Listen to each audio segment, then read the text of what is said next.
Hello বন্ধুরা, good morning, welcome back to my channel. তোমরা সবাই কেমন আছো? আশা করি অনেক অনেক ভালো আছো। চলো আজকে ব্লগ ভিডিও নিয়ে আসিনি, আজকে একটা অন্যরকম ভিডিও নিয়ে চলে এসেছি। অনেক দিন ধরে একটা জিনিস খেতে ইচ্ছা করছিল, তো সেই জিনিসটা রান্না করছি। দেখো ওখানে বসিয়ে দিয়েছি, আজকে বাইরে উনুনে রান্না করবো। চলো দেখে নিই কী রান্না করছি। তো এদিকে প্রথমেই দেখো, এদিকে হচ্ছে গাজর কেটে নিয়েছি, তারপর এদিকে কাজু বাদাম কিশমিশ আছে, এদিকে বিনস আছে, আর এদিকে আছে ক্যাপসিকাম। তো এগুলো সব আমি কেটে নিয়েছি। তোমরা হয়তো আশা করি বুঝতেই পেরে গেছো কী রান্না করবো। আর এদিকে হচ্ছে ঘি, সাদা তেল আছে, আর ওদিকে ওই দেখো আমি চালটা ফুটাতে দিয়ে দিয়েছি। তো রান্নাটা হবে ফ্রাইড রাইস। তো অনেক দিন ধরে খেতে ইচ্ছা করছিল, বুঝেছো। তো আমার একটা পিসি আছে, তো পিসি হচ্ছে খাওয়ার জন্য এই যে যা যা মশলা টশলা লাগে, যা যা লাগে সব কিছু আমি পাঠিয়ে দেয়। তো পিসিটা অনেক আমার নিজের পিসি, তো পিসিটাও অনেক মানে আমাদের খাওয়াতে ভালোবাসে। তো তার জন্য দাদুরা ঘুরতে গিয়েছে, আমাদের জন্য দেখো আবার এই চাল টাল পাঠিয়ে দিয়েছে যে আমরা যেন করে খাই। তো যাই হোক, এখানে আমি এখন রান্না করছিলাম। তো দেখো প্রথমে আমি সমস্তটা একটু একটু করে ভেজে নেবো, ভাবলাম তোমাদের সঙ্গে শেয়ার করে নিই একটু। তো তাই শেয়ার করলাম, কারণ অনেকদিন যাবত ভালোভাবে ভিডিও দেওয়া হচ্ছে না, তার জন্য। তো এদিকে দেখো আমি হচ্ছে ক্যাপসিকাম আর বিনসগুলো ভেজে নিচ্ছি ভালো করে। তো চলো ভেজে নিই। আর তোমরা কিন্তু প্লিজ কেউ ভিডিওটা স্কিপ করে দেখবে না, সবাই কিন্তু লাইক কমেন্ট অবশ্যই করবে, ঠিক আছে। এখন থেকে অল্প অল্প করে তোমাদের সঙ্গে ভিডিও করার চেষ্টা করবো, কারণ অনেকদিন যাবত ভিডিও করছি না, আমারও ভালো লাগছে না, জানো তো, তোমাদের সঙ্গে ভিডিও শেয়ার না করে। তো এদিকে দেখো আমার ভাজা হয়ে গেছে, এখন আমি গাজরগুলো ভেজে নেবো। আর তোমরা তো আশা করি এই রান্নাটা সবাই জানো, তো আমি সেরকম আর ভালো করে বলছি না, কারণ এটা রান্নাটা অতটাও কঠিন না, একদম সিম্পল একটা রান্না। তো তাও কেন জানি না মনে হলো একটু শেয়ার করি, কারণ ভালো মন্দ রান্নাটা খুব কমই হয় আমাদের বাড়িতে।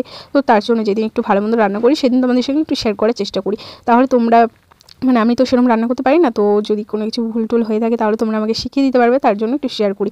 তো এদিকে দেখো আমার গাজরটাও ভাজা হয়ে গেছে। তো এদিকে হচ্ছে একটু সোমবারে দিয়ে নিলাম, তারপর এদিকে হচ্ছে তেজপাতা দিয়ে নিয়েছি, আর এদিকে কাজু বাদাম আর কিশমিশটা হালকা ভেজে নিব।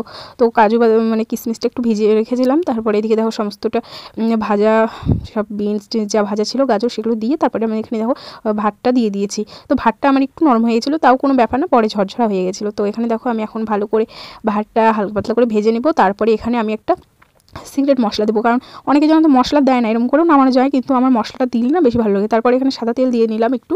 তারপরে আমি এখন এখানে দেব সেই মশলাটা আমি করেছি দারচিনি, এলাচ, তারপরে তেজপাতা, এগুলো সব মিক্সড করে একটা মশলা তৈরি করেছি। তো মশলাটা আমার কিন্তু খুব খুব ভালো লাগে। তারপরে এর মধ্যে জিরাও আছে, সমস্ত মশলা দিয়ে একটা মশলা। তো এই মশলাটা দিয়ে এই ফ্রাইড রাইসের মধ্যে দিলে এত যে টেস্ট হয়, তো সেই মশলাটা আমার পিসি আমাকে বানিয়ে দিয়ে গেছে।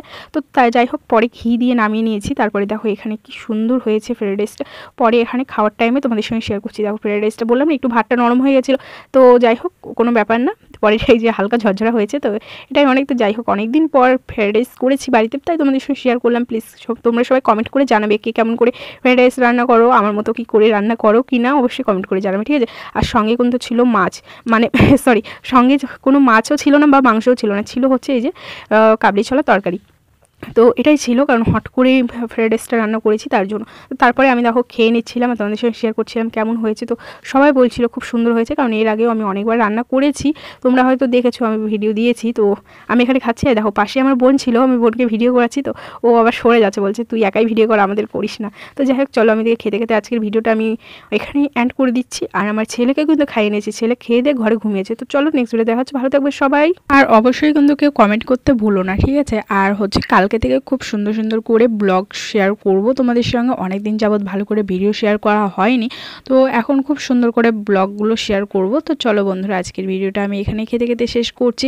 আশা করি তোমাদের ভিডিওটা সম্পূর্ণ ওটাই ভালো লাগলো, তো অবশ্যই কমেন্ট করে জানাবে। চলো আজকের ভিডিওটা এটুকুই, টাটা বাই বাই, ভালো থেকো, সুস্থ থেকো সবাই।